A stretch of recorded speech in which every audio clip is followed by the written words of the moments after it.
I would like to introduce Alex, who is a Jira administrator. He works with companies from all over the world, helping them with Jira problems. When he's not fixing someone's Jira, he's posting plenty of content on YouTube, also on LinkedIn. So you can find him here, and he's posting very valuable content. And Alex has been Jira administrator for about 6 years now, right? And in the whole IT industry for more than 12. So, wow, great experience. Hey, thanks for having me. I'm really excited to be here. And looking forward to a good discussion. Alex, if you can tell me more about the videos and the content that you're posting, I like following you as well. But if there is anyone that is not following you now, maybe you can tell them what they can learn from you following you. Yeah, so I struggled with this for many years. I had been wanting to start a YouTube channel for quite a while.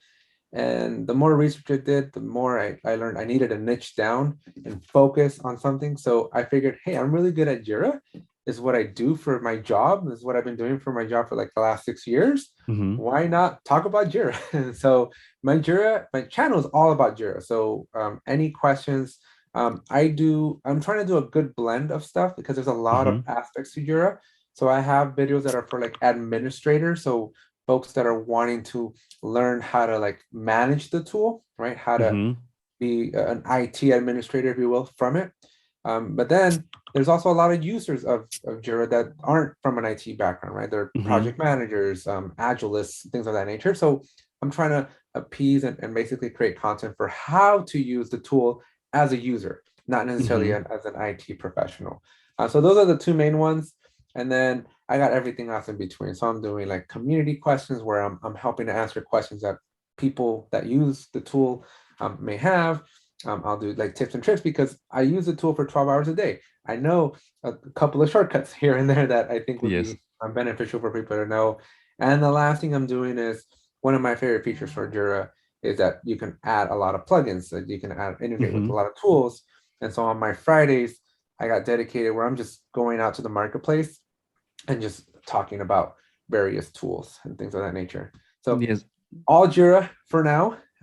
I do plan on expanding a little bit. I do plan on holding Confluence, Bitbucket. Eventually, I want to turn into like a DevOps channel where we're talking Circle CI, Jenkins, Azure DevOps, all of it. But for right now, I'm just trying to grow an audience and just sticking to one topic, which has been really challenging because my mind is just everywhere. Okay.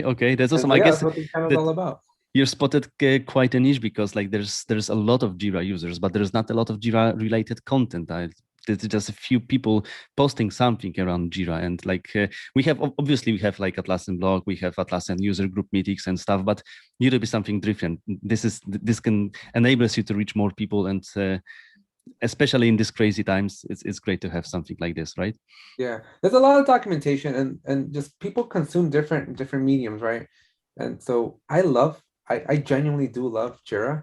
And I felt like people would really benefit from hearing it from me because if you go look up a lot of the the popular videos, they're just from folks that make videos, but they don't share that passion and love for Jira. They just made a great video and it's out there. But very few people are like actual Jira administrators and users that are like I'm now building a community there where a couple of us are getting together and we're gradually getting bigger, but we're still definitely not where like I guess what I'm trying to say is the people that have like 2-3 million views in Jira content are usually not Jira dedicated folks. They're just somebody that wrote a video. Maybe they have some other channel that does other stuff and they just did one Jira video and it's like the most popular one. So it's kind of weird to me. It is, so I'm just trying to help. It makes me think, so let me like try to ask this one first, is that you love Jira so much. Let's say we can call you like a Jira fanboy, quite of, right? So, but you also mentioned Azure DevOps. So, if you can tell me like what makes Jira so special, why do you like it so much, and when Jira is good, when Azure DevOps is good, how do you see this? Yeah. So, I actually started with Team Foundation Server. My very first like exposure to like Agile and just project management was through Team Foundation Server, which for your community, it's the precursor to Azure DevOps. It used to be the on-premise version of Azure DevOps before Azure was even a thing. So I have been using that since 2013. So I've had quite a few years of experience with using the Azure DevOps and just Team Foundation Server, or Microsoft's offering in general. And so I did that for like 3 years, and then I switched over to Jira. And why do I love Jira so much? So first, it's the customization, right? Back then, Azure DevOps and Team Foundation Server in general, they were very much, you were a Microsoft shop, right? So if you worked on Microsoft technology and you use like Visual Studio for your development, you use C++ or C#, right? You were in the Microsoft tech stack. It made sense because TFS or Azure DevOps was integrated and folded into Visual Studio. So you didn't have to leave your developer tool to go and track your statuses, right? But not a lot of people develop using only Microsoft technology. So more companies out there just are agnostic to Microsoft, to a tech stack, really. And that's where I really think that Jira came in and shined, right? Because Jira was like, here's an amazing project management issue tracking software. And oh, by the way, we don't care what technology you develop and we don't care what development tools you use. We work with all of them, right? And so I think that's where my initial like, I like this more started. And then as I got to learn how to use it, just the customization of it is just so powerful, right? It lets you configure itself, the tool, into whatever thing you want to do. So you're not limited to just software development.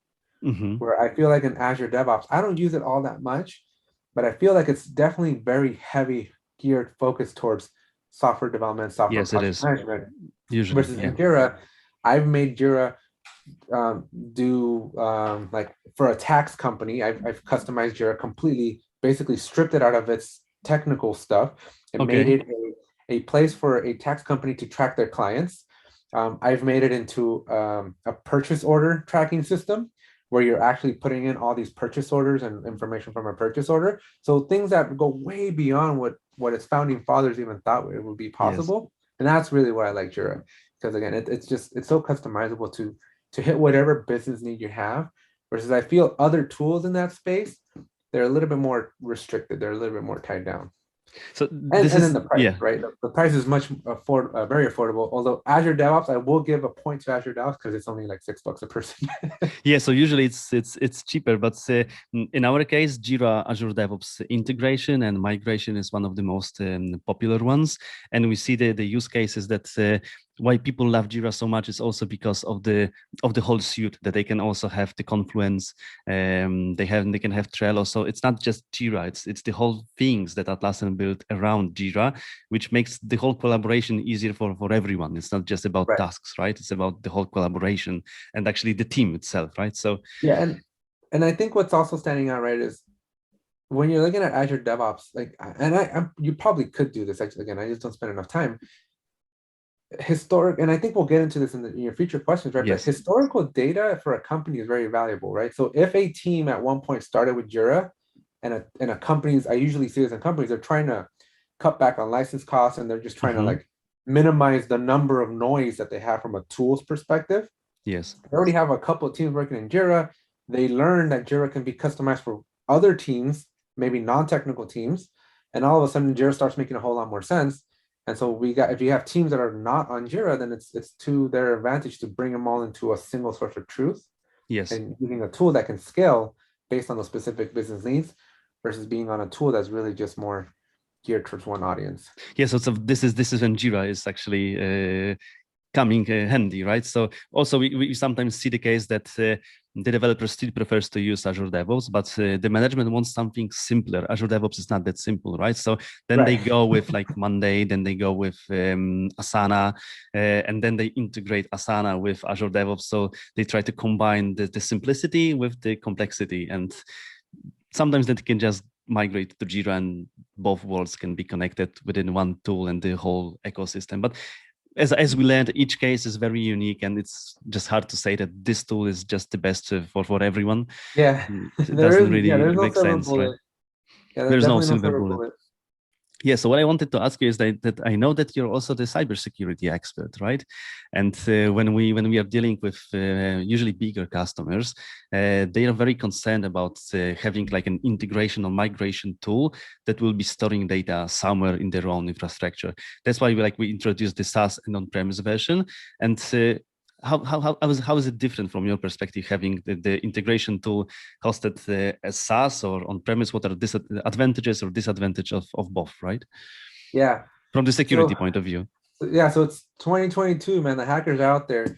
What I will tell you, like, I think I've seen this throughout my entire career. So when I started my career, I've worked in defense companies. And Okay. so your companies like your Raytheons, your Boeings, your Northrops, right? They're legally obligated with contracts to the government, Mm-hmm. at least the United States government, that they must at every second of the day have full control of that data, Okay. right? And so the second you start even thinking about SaaS, you've Mm-hmm. lost control. Right. So for many companies, that data control, data management, data security is their like number one priority. On-premise makes the most sense, Yes. right? But the problem is that comes with a lot of overhead, right? Because now Okay. you need your IT infrastructure, you need an IT support team, right? You need to always be watching out for the patches and disaster recovery plans and make sure you have service level agreements and availabilities and the thing doesn't go down because when it goes down, business goes down. And so there's this cost perspective to having that control. And Mm-hmm. and I just think when companies start looking and analyzing and the way SaaS is going to today, right? Because we do have programs called like FedRAMP, which Mm-hmm. are more, there's just a cloud approved for sensitive data, right? Where you do Yes. have a lot more control. It is a lot more siloed. And I think a lot of businesses are starting to appreciate that, like, look, I don't need to have an entire support team. I don't need to go buy and invest in all this capital when my data is now starting to become just as safe over there than it is within my world. Um, and so I guess what I'm trying to say with all of this is most companies will want to favor on-premise just because of that control. But then there's a cost element to it where it is very expensive to maintain that control. I think SaaS companies are doing a really good job at starting to market themselves as, hey, we will keep your data safe, Scout's honor, we will do our best type of thing. But at the end of the day, like if I'm an executive and I'm responsible for controlling this data, I'm starting to lean more towards companies that I trust Mm-hmm. to do SaaS, just because there's nothing guaranteeing me as a cybersecurity professional that my on-premise data is secure, because the Okay. threat's always there, right? Yes. You're always going to have a threat whether the data's on your servers or somebody else's servers. If some actor wants to get to your data, they're going to move mountains to get to your data, right? And so it doesn't matter if you have on-premise, you're still not 100% protected. So Okay. because of the investment that many companies are doing into basically ramping up their SaaS offerings so that they are compliant with at least US government requirements of like data protection, data security, and things of that nature, I'm starting to lean, if I was in their positions, I would lean more towards using the SaaS and relying on SaaS, Mm-hmm. just because again, I think from a threat perspective, the probabilities are very, very small. The only thing you really lose is that control, right? Because now I don't know what that SaaS is going to do with my data once it's in their kind of possession. So Mm-hmm. from that perspective, if that's something that's difficult to digest, then I would recommend stay with on-premise. But otherwise, these SaaS solutions, right? Like even Atlassian, they're working towards making their environments FedRAMP compliant, so Yes. that more and more companies, because at the end of the day, just maintaining and owning your own hardware it's slowly phasing out. So you mentioned the crucial thing, and this crucial thing is trust, right? So if you can trust someone, then the SaaS can be an option. Let's say some companies will always prefer Jira Data Center, but some of them will just choose cloud. We know it's Yeah, also secure, but the thing is that they can trust Atlassian. They know Atlassian is a huge brand. right. They will definitely care about security. But when you're thinking about like a smaller tools that maybe just one-time use and like they are not as famous and as not as rich, then the probability that the SaaS version is simply like more vulnerable, right? The data there are just. But what I'll say, the trust is two ways, though, right? Because you have to trust your employees when you're on the data center that they're going to do the right thing to protect your data. That's correct, right? Being in IT for so long, I was exposed to so many scenarios where strategic decisions to back up data, to buy a redundant server or things of that nature, they were like, there's no budget for it, so we're not going to do it. Or some executives like, yeah, I'm not paying for that, so no, right? And so there's a lot of politics even internally where I think on-premise gives you a false sense of you're safer. Yes. Okay. And you're not, because there's accountability from the SaaS perspective. It's kind of like LastPass or those like password management systems, right? Their reputation is on the line. If they make a mistake and somebody were to hack into like the Okta hacking that happened just a few months ago, right? Okay. Your reputation is on the line. So these companies are incentivized to do everything they can to maintain that reputation of safety. If you're on premise, it's assumed that you're safe, but your employees have to do their part. Your employees have to patch the system correctly. Your employees need to make sure that their egos don't get in the way of them doing the right thing. There's ethical things, right? Those employees can get compromised, right? That's correct. It means that it's not just a simple answer that it's just one way or another. Like sometimes I guess that what you're trying to say is that some on-premises can be less safe than some SaaSes because of the employees and the way that it is actually secured, right? So that again, you need to like carefully choose one over the other and just see what you can do here, right? What you can have. I guess so, yeah. So at the end of the day, like I think people get a warm fuzzy feeling that's like it's my data, my server, my thing, I can control it. But that I think a lot of people hide behind the fact that it's mine, and forget that there's due diligence that has to happen too. And they forget that the most, regardless of whether you're looking at on-premise or SaaS, the human element is still going to be the biggest vulnerability. The only difference is this human element will lose their job, they'll get fired, they'll go find a new job. This company can be completely bankrupt if they have an incident. So I guarantee you, they're putting all their eggs in that basket to protect at all costs. Makes sense. The risk is so high. They will cease to exist. Like if Atlassian ever got hacked that level, right? They would cease to exist, hard right? to imagine what would happen, right?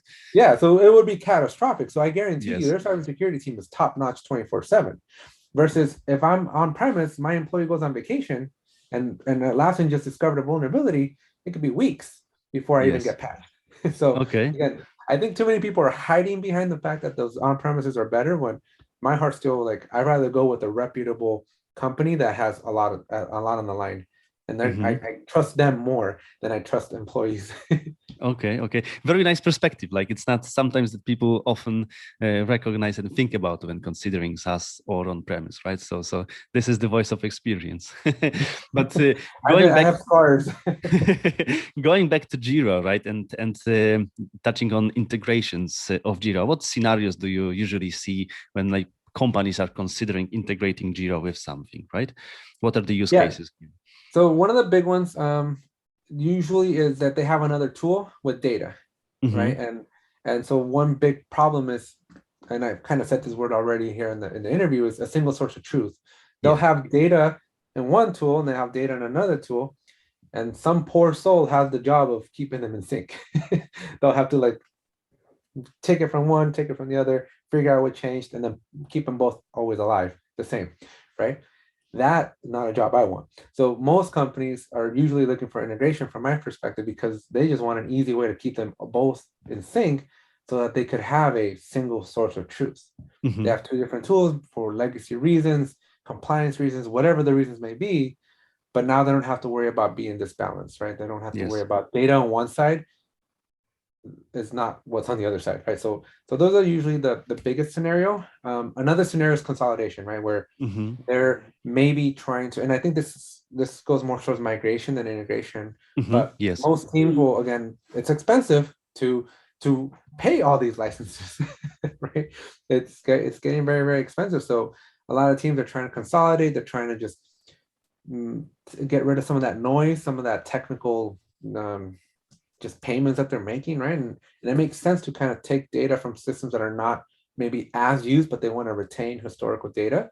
And so they're moving to more new common longer term, right? Because I don't think most companies today would see Atlassian ceasing to exist as a business. Although Elon Musk just this morning, he's basically fighting with Scott from Atlassian, the CEO of Yes, Atlassian, yes, I saw this. saying Nice that one. unless you make your employees go to the office, your company is not gonna exist anymore, because Elon firmly believes that companies that don't require their employees to be in an office are not going to succeed or survive the recession. And so Atlassian is 100% remote. So maybe Yes. Atlassian won't exist. Maybe Elon knows something we don't know. Yeah, I'm looking at this conversation as well. When I heard that Musk said that if the managers are not planning to go back to the office, they should look for the job somewhere else. That was wow. That was Yeah, a but very then strong comment, right? but the CEO of Atlassian this morning said, "Hey, I'm hiring for all you Exactly. Tesla So come people. to us. Yes. Yeah, come to us because we're 100% remote." That's And interesting to follow. Elon fought back. Elon tweeted back to him saying, Okay. "He's like, good luck surviving the recession. You need to be Okay. in the office." Okay. So That's we'll see. interesting. I don't think Atlassian is going anywhere anytime soon, but Me I'm too. hoping Yes. Elon's not right. Definitely right. So in terms of the scenarios, we also see that sometimes the different departments try to work in their tool of choice, and sometimes they just don't prefer to work with one tool that serves it, all of them. Sometimes, let's say, like the management can go work again with Asana or Monday. Maybe the support team can like prefer working with ServiceNow or something else, and then you need to find a way to make all of those departments work together. Or the different scenario that we sometimes see is that collaboration between different companies, and you just simply don't want to create another accounts for the contractors from the outside company, because like you don't want to because of the security reasons and like plenty Right. of others. You just want to keep them in their own tools and maintain your own, and just make an integration possible, let's say, of the tasks following the progress and stuff. So you want that tool in between that will integrate those, rather than just invite them to your own system, right? So this is also what we see. Yep. So another thing is that about integrations and migrations as well. So there are like three possible scenarios. One of them, you can use the native import export CSVs and stuff to in terms of the migrations, right? You can use the tool that is already there via Atlassian Marketplace or available on plenty of different places, like just the web stuff, or you can develop the one yourself, a custom stuff. So what do you think are the pluses, minuses of all of those three different approaches? Yeah, so the first one's the most limiting, in my opinion, right? Where it's Atlassian, they do certain things really, really well, and other things they don't do really, really well. And like doing native, like true native, like integration stuff is just definitely not the bread and butter. So from that perspective, it's good when you're down to just like when you have no other options, right? And you're like, well, at least I can have a dump in Excel or a CSV file, and at least I have my data, and at least I can do pivot tables or whatever I need to do, whatever transformations you want to do, like in Excel. So that's probably my least favorite, right? Like, but again, it's good for when you have nothing else. Or sometimes it's good because it's cheap or even free, right? And this is why people It's fall in it. free. Yeah. I've heard this saying where you have people that have a lot of the money but none of the time, or they have all the time but none of the money, and it just depends what camp you're in. And so if you have all the time in the world but you have no money, then using that free thing might be the best thing for you, but it comes at a cost of time. The integrations where with marketplace, I'm kind of on the fence. I like it because they're supported. I like it because they feel natural. They feel like they're an extension of Jira. But I don't like it because sometimes they're very expensive, right? There's not a lot of hope. There's not a lot of control that you can like kind of control as to like, well, this is an expensive migration type of thing, or an expensive integration tool. But then again, you're back to that. I have a lot of time, no budget, or a lot of budget, no time, right? So if your objective is to just keep databases in sync, or information in sync, or user data in sync, then to me it's worth the money, right? Because if you go and calculate your return on investment versus doing it manually, like what's that costing you versus paying the monthly fee? Most of the time, I'd rather just pay I think most businesses today, it's easier to just pay and stay focused on your North Star, focus on what's actually generating revenue for you, and not let these smaller intricacies delay, because communication is so key, right? And when you have friction in the communication between teams, departments, groups, partners, clients, right? Yes. Then that has a monetary consequence to it that I don't think a lot of people usually appreciate, right? They're just going to see it at a cost and go, well, this is going to cost me $100 a month or whatever it is, but then not realize that having two teams not able to communicate, or worse yet, making decisions off of unsynchronized data that could potentially be worth millions, if not billions of dollars, is a lot more expensive than $100 a month. Exactly. Right? So this is like what we also like to say, that when we are thinking about price, you should like ask yourself, the price is high or low in comparison to what, right? So in this case, when we are trying to defend the price, and we are usually one of the having the best value to money ratio on the whole marketplace, so we say that. Let's think about one employee and their hourly rate, and then calculate this and see that for our license is just a week of their work. And is it possible to develop this kind of complex solution within a week? It's totally not possible, right? Yeah, so no. This is like, and then when you think about this in this way, then you think that maybe this price is actually very good, right? And when you compare, when the benchmark is set right. The native tools also, they may be good when your case is very, very simple. So when you just want to like migrate titles and descriptions, that's it. But when you have custom fields, like complicated flows, attachments, comments, then usually it will not work for you, right? And maintaining it yourself, when we have the customers that tried this first and then they are back with us, is the case that it seems easy, but when they try to do it, it's taking months for them to have this developed, mostly because their teams are just focused somewhere else. They making money on somewhere else, and this integration tool is just a distraction.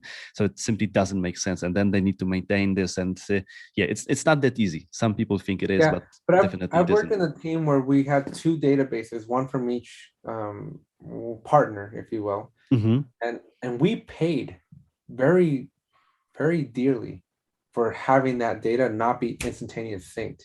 Okay. Because when they made a change, it was hours, if not 24 hours, before we got the change. Okay, that's a lag. By the time we got the change, and we're over here making decisions off of that 24-hour delayed data. Yeah. I mean, just like, how come, right? The number of headaches and the money cost is just you can't even count how many mistakes we made, not because we had bad decision-making processes, right? Not because we had bad employees, but because we didn't have good data. So or the relevant or up-to-date data, I should say. Exactly. Like I once asked our customer why they chose the solution like ours for the integrating tools, and I was expecting like the time, the ease of use, but what they said is that the human factor is the main issue. They want to like they prefer the tool because people are losing plenty of information when they just like let's say manually copying and pasting issues, and the lag there is causing a lot of delays in decision making. So when you count all those money and effects of some things lost in the process, then it costs much more than just the license, right? So like just not having the possibility of people making errors, so the lack of the human factor is the advantage itself. Yeah, but there's also a human element, like a human behavior element, if you will. Like I've seen that, I think in like my generation, like with my age group and younger, and I'm 33 by the way. Same thing. Are you? Yeah. Yeah. We favor like instantaneous syncs, right? Because not to bring back Jira a lot, right? But I love Jira, in case it wasn't obvious, right? But yes, one of my favorite things is like I love going to a meeting and somebody will ask me, "What's the status?" I'm like, "Well, let me pull up Jira and let me show you." Okay. Right? Versus somebody, and again, not to be like ageist or anything, but usually like the folks that are a little bit older than me, they'll pull up a PowerPoint, which is a snapshot of data. Okay. That data could have changed 1,000 times from when you took that snapshot. Yeah. And you don't know, right? And so now you're Now you're presenting a snapshot, a screenshot. The worst is when they take a screenshot of Jira, they put it in a PowerPoint, and then they go and make decisions, multi-million-dollar decisions with a picture. That could be already outdated. Yes. Like, why? Why would you do that when I have a tool that is up to date 100% 24/7? But I think it's just behavior, right? It's just like they're used to, for 30 years of their career, they took pictures and they did PowerPoints. And now the things changed, right? They were also using the physical boards, right? And then try to work remotely with this. This simply doesn't work any longer, right? It's cultural, yeah. This is like also the COVID changed plenty of behaviors of that we have now, right? So yeah. Another question would be how to prepare yourself for integration and migration to successfully make this project, right? Because for plenty of businesses, this is like a business critical stuff and it has to be done right. How to make it right?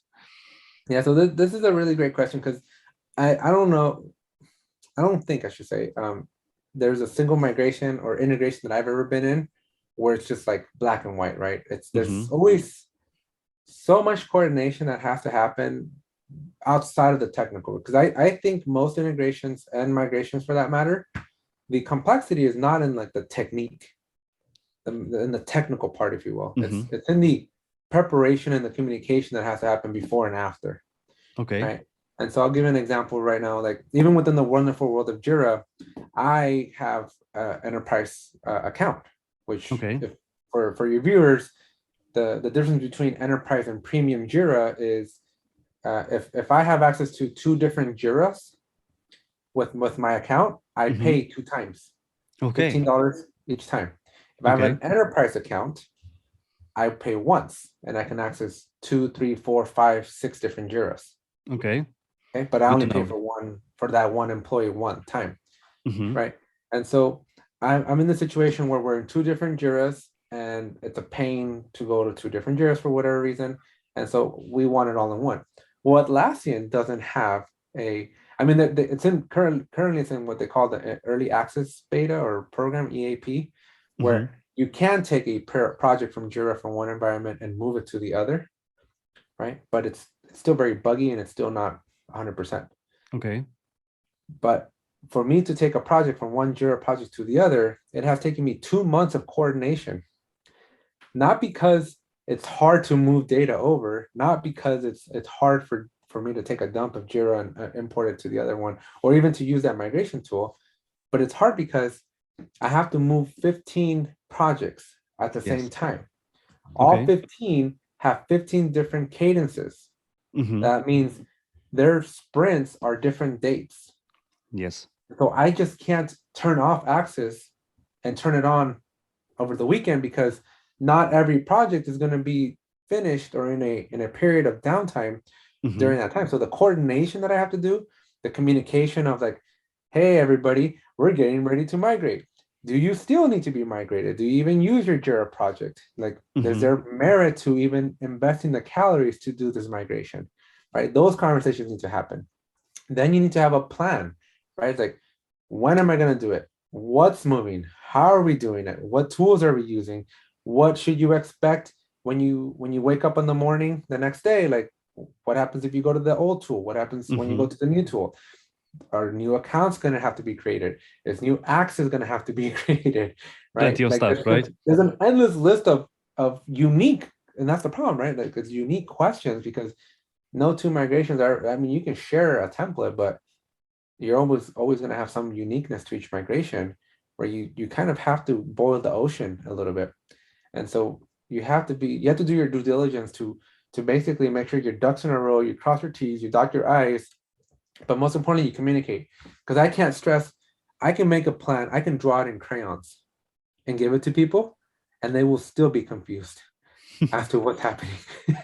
So like in your case, it sounds pretty easy. It's like, let's say Jira to Jira, you have but it's exactly not the same tools, but even with the same tools, it's not that easy, right? It's not easy because unless you use that migration tool that's still in beta, you lose attachments.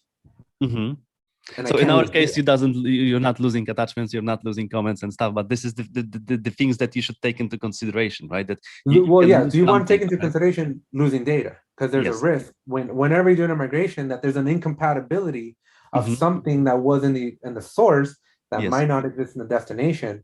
And are you okay with losing that data? And so you have to do your due diligence and basically do a practice round, right? Of Yes, doing like a practice definitely move. testing. So Yes. you can at least see, well, all of this moves. And then you have the hard decision, right? Do you sacrifice the entire migration for 20% failure? Or is 80% a success worth it to say, you know what, we don't need that extra 20%? A lot of executives will say it's 100 or nothing. Yes. I live in the 80 or 20, right? Like if you can get me 80% of the solution, I'll take it. Because there's not going to be a perfect, we don't live in a perfect world where you're going to have a flawless migration every time. But what we also see is that like the communication is very, very crucial. So like the Jira admin is usually just setting up the tools, but the tools and the projects are serving different departments in the whole organizations, right? So you need to know exactly what kind of, let's say, types and fields are needed to be integrated and migrated. Are they already there? So let's say you want to integrate one Jira with another, and you have plenty of custom fields. Are they both created in both environments? So like they are simply ready to be mapped. If they are not, the statuses from workflows they got exactly statuses workflow they can differ. What if they are different, right? How would you like approach this? So what we suggest is that start with your old body Excel and simply write it down. Write it down what kind of fields you have in one project, what kind of fields you have in another one, and then you will already see if everything if anything is missing. But if you let's say you are migrating, what we often see that some people are migrating, let's say, from Azure DevOps to Jira, and Jira is a like somehow different tool than Azure DevOps. Obviously, it is, right? And plenty of companies we don't have the feature field in Jira. Plenty of things are different, but what we see is that companies are migrating from one tool to the other, not using the advantage of a new tool. They are just trying to move everything there is. And we try to challenge them and say, think about the possibilities and the powers of Jira, and think about the data you actually need to migrate. It doesn't make sense to mirror the setups that you had in Azure DevOps and set up Jira exactly like you had the Azure DevOps. Make Jira unique and serve your use case, right? So it doesn't make sense to migrate everything, right? Migrate everything that is needed. There's also an opportunity for a clean slate, if you will, right? So many companies, I don't know why they do this, but they bring in this technical debt. When I was at one of the defense contractors that I worked at, we had 20 years of problems. Okay. And when we were moving to a new tool, everybody's like, we can't move to the new tool. And I was like, why? It's like, I got 20 years of bugs that I have to bring over. The legacy.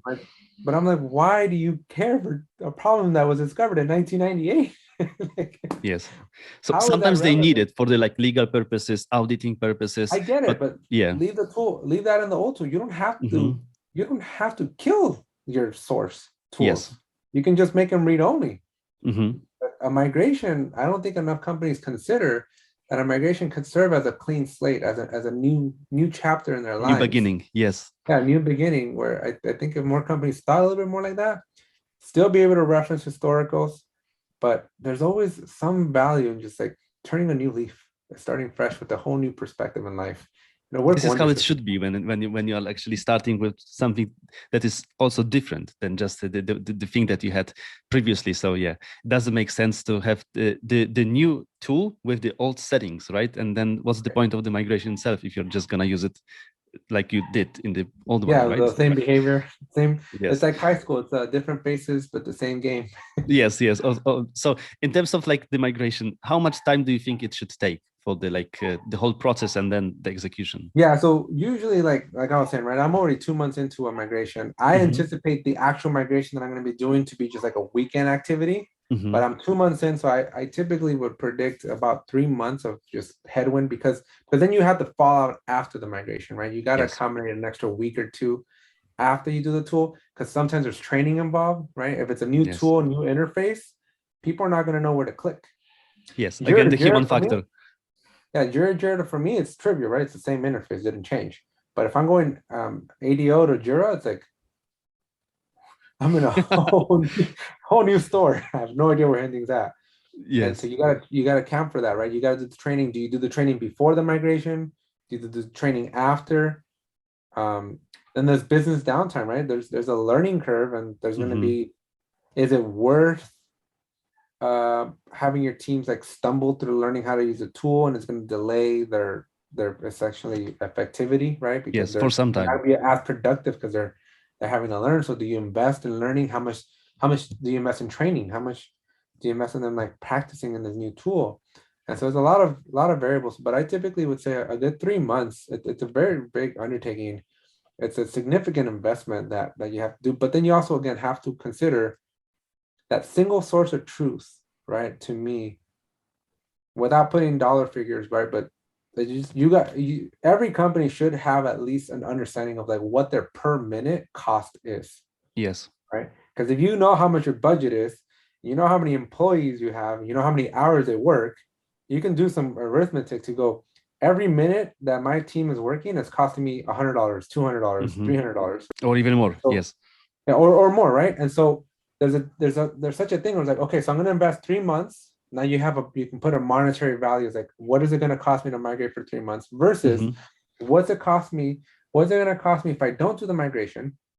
I have bad data, and I go down a rabbit hole for 6 months to a year off of bad data. Yes. Per minute. How much did that cost me? And then think about the amount. Yes. So I think then even 3 months at that point is a bargain. But that's short term versus long term, right? At the end of the day, at least here in the United States, I'm not sure where you are, where most of your audiences are, right? But we're very driven by short term profitability. Most right? of the times, yes. That's stock market. I'm from the EU, but most of our customers are from states, so this is exactly the same. So that Wall Street thing, that whole like quarterly revenues and expectations and stuff, like that drives some interesting behaviors in companies sometimes. It just blows my mind because they don't want to be the person that invested that $500,000 to do a migration that would have saved them $3-4 million down the road.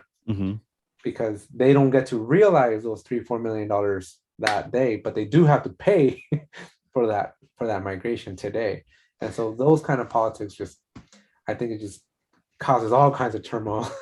Yeah, so our experience also says that it's 3 months. So when we are discussing migrations with clients, we always say that the license is valid for 3 months, and they're thinking like 3 months, it's too much, but usually it isn't. The 3 months is the sweet spot for the migrations, especially when you need to take into consideration the first thing, the scope, right? You need to have the scope ready, then you need to prepare the tools, then you need to do the test runs, then you need to do the execution and learning people. The 3 months is usually a way to go. And in terms of the times, it really depends on how many issues or tasks or incidents you have to migrate. Usually it takes like 20-30 seconds per one to be migrated. So if you have, let's say, 2,000, then it's fairly easy. 8,000, also fairly easy. But when you have like 60,000, then it will take a couple of days at least, sometimes weeks, right? So you need to have this in mind, that it's not something that will happen overnight, just like that, right? Yeah, so great points. Based on your experience, what was the most complicated or the most interesting case in terms of the integration or migration that you encountered? So I'll tell you an example. It wasn't from a macro perspective, it was a migration. Okay. But the root cause of it was not because of a migration. It was because I had a client once that had to update the emails in their accounts. Okay. To update your emails in your account for Jira, for Atlassian, only the end user can update their email. Okay. As an administrator in the SaaS, in the cloud, you have no access to change their accounts because they're tied to their personal account. Okay. So if you want to do that change, you're at the mercy of your team going and updating the accounts themselves. So I worked at a client. They're like, we need to update like 1,000 users. Okay. There's no workaround, right? And so I had to migrate their cloud version of Jira to a data center version of Jira. Do the migration, do the update of all the accounts, because now in Jira and the data center, you have the ability to change everybody's accounts. Okay. Because they're all in a local database, right? And then once I did that, then I had to migrate everything back to a new cloud. Okay. Because the old cloud would have the old accounts, and that wasn't good. So that was a very complicated and complex system because it's a 3-step process that has to happen in a weekend. Okay. Because you cannot have legacy users, or sorry, the users enter the legacy system, do any updates, because they wouldn't have been snapshotted when I did the migration over. So getting it so that we timed it correctly so that it could fit within a window of like a weekend, that was super complex. The But other part was, sorry? But you did it in the end. Yeah, but I did it. And then, but the other complexity was figuring out the technical, right? To make sure that the data didn't get lost, because I had to take I wasn't taking just user data. I was taking the database from the cloud with all the with all the Jira issues and everything, copying them to a whole new database, different architecture, different everything, manipulating some aspects of that table, and then migrating it back to now a completely new database yet again. And so there was a risk of losing data, of just through the internet losing a 0 or a 1, and potentially just like killing something, right? And you had just 1 weekend for the whole process, am I right? Okay. Yeah, just 1 weekend to do it. And again, it's one of those things where you like, because the coordination, if something goes wrong, you don't get like oh, well, let's just roll to Monday. Because if something went wrong, the team, the amount of communication we send out 2 weeks before, the week of, the day of, or the day before, the day of, during, right? We're about to start. Please stop. Don't update Jira, right? Yes. And then we're gonna turn it off, right? All that communication, and then people still, now I got a flood of emails saying I can't access Jira. What's going on with Jira? Is Jira down?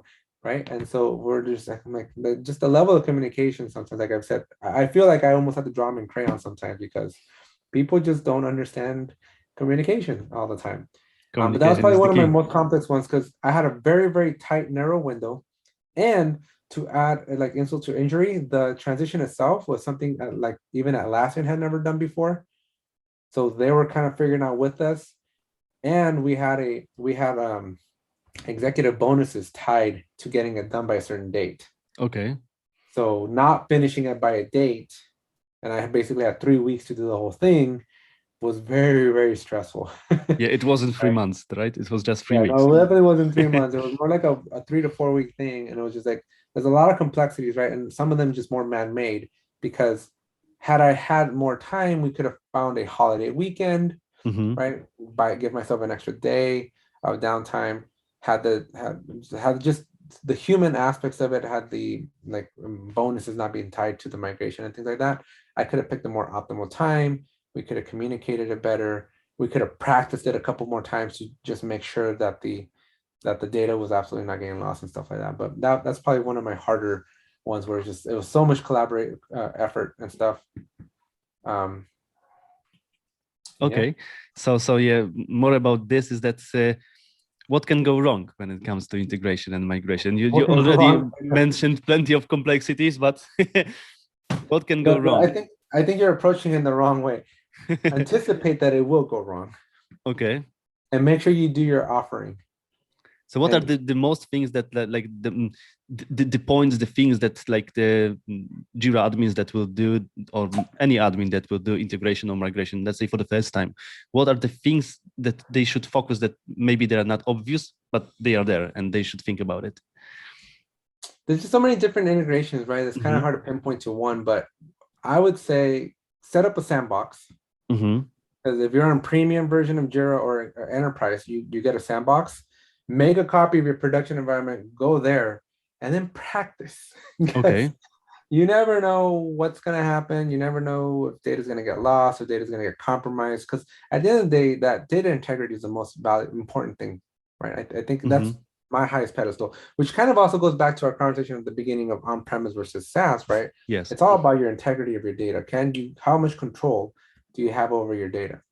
So you want to make sure that you're practicing and in a controlled environment, that you're learning there and that you're documenting, right? I think so many people will like experience complications in an integration and then go, oh, I'm just going to remember this. Yes. When you have a 72-hour, 48-hour window to do a migration, your system, your brain from an IT perspective is in a fight or flight mode, right? Your brain is prioritizing the task at hand. It is not going to remember that 2 weekends ago when you did this practice dry run, you ran into a problem and that was a solution. it's not going to remember that. So Okay. I think another big problem is like, if you see something, write it down and record it, Mm-hmm. document it. And oh, by the way, make sure the documentation is not on the system that you're going to be migrating. Because I've Okay. also had that, right? I've had an outage where my servers went down, and then we're like, oh yeah, let's get all the installation files to stand it back up. And then for like half a second, my entire team and I were like, those files were on that server we just deleted, huh? Okay. What can go So wrong? yeah. So make sure you have physical copies of stuff. Print out your instructions. Don't just rely on Okay. them, having them on a wiki or something in the internet. Make sure you have physical copies of stuff that you need to do your migrations, because you just never know when the internet goes out, right? You got to plan for almost everything. And it is the nuisance, right, of just doing migrations. This is why I always tell people, this is why I left IT. This is why I Okay. just teach people how to use Jira now, because having and this is why I also tell people, I don't touch Jira Data Center at all. It's in the cloud. I let Atlassian figure it out. That's their problem. Okay. Jira Okay. doesn't come up in the morning. Guess what? Hey, Atlassian.com, fix your Jira. I need it. Mm-hmm. Mm-hmm. I don't have to go and like, great, why isn't it working today? Yeah, but we had this case with Atlassian Cloud not working properly Oh yeah, recently, don't even right? get me started So with that. plenty of things can go wrong as well. What we They do, also but they're paying me now for their mistake. So yeah. So what we also see is that plenty of things can also change during the migration. So let's say you will start with the initial scope, and then when working with the business side, with the project managers during the whole migration, plenty of things can change because of the learnings that while testing, right? So also the good thing to consider is that who's your partner in the migration? What will happen if the scope will change? Are you backed up? Is the vendor going to help you? Let's say if you have like custom demand, what will happen? Do you have to do you have the possibilities to meet the demands and the needs of the teams? Like when we are migrating some customers, the thing that helped us work with them is that the approach that we try to make customers happy. So let's say if anything will change and we are not having this feature, we will develop it for the right, customers to make sure that we meet the case. But often we hear the stories of customers saying that the vendors and the companies said them, this is the product is as is. So if something is not there, this is like your problem, not ours, right? And so they needed to change the migration scenario, the integration scenario internally because of the tool. And we think that it should be other way around. The tool is here to serve you, not the client is here to serve the vendor, right? So yeah, make sure that you know who you are working with yeah. in this case. And I think we're running out of time. So one of the things that I Yeah. didn't want to wrap things up with, like what I appreciated about the tool, I haven't used it just yet because I haven't had a chance to actually do an integration just yet with my clients.